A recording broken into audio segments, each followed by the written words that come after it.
Right, so I saw Drew from Taylors of Tech delve into the products he uses and his Apple ecosystem, so of course, why not shamelessly copy this and delve into the products I use on a regular basis. And yeah, it might be fun to look back on this in 3 to 4 years, so let's delve into it. So beginning with the iPhone, this is the newest addition to the family because it is the iPhone 14 Pro Max. I have made videos on this, it's the base model in space black, and I'm very happy with this. So yes, the battery issues I initially had have been fixed with updates, and I'm very happy with it now. I do like the display on it, the cameras are great, the space black finish is amazing, and yeah, this in many ways for me is peak iPhone. Anyways, moving to the iPads, this might come as a surprise to some of you guys because I do still have an iPad Pro 10.5 inch that I use on a regular basis. So you might be wondering, why do I still have a super old iPad? Well, frankly, Apple's not given us anything major with iPads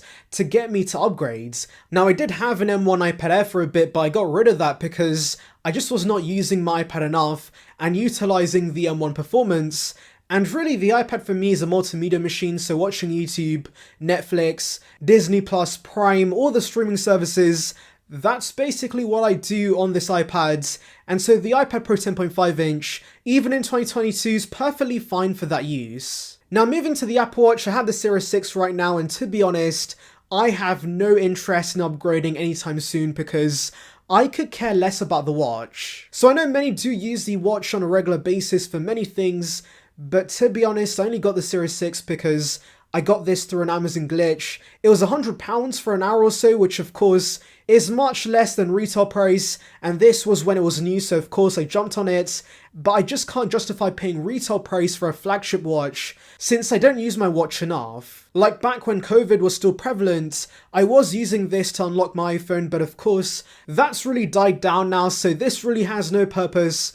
I do occasionally check notifications on it, but even then I do usually check that on my iPhone, so yes, this is on my wrist simply because I want a complete ecosystem, but that's about it. Now moving to my Mac, I do have the M1 MacBook Air. Now this is a fantastic machine, I've had no issues. I've had it for over a year and this has been reliably editing videos on a daily basis, and the reason why I did not keep the M2 model was because the upgrades in my opinion weren't that major, but also of course the price in the UK was a lot higher for the M2 models, and I actually got this refurbished through Apple, so that gave me a further discount, and so the M1 model is better value for money. Now moving to my AirPods, I do still have the first gen Pros, and I was very close to getting the second gens, but to be honest, I could not justify it because the battery life with my first gens is still very good, and the resale value for AirPods is not great in the first place, and so I'm gonna wait till I obliterate the batteries on these and then get the second gens. And I think that's about it, but I do want to mention I do plan to get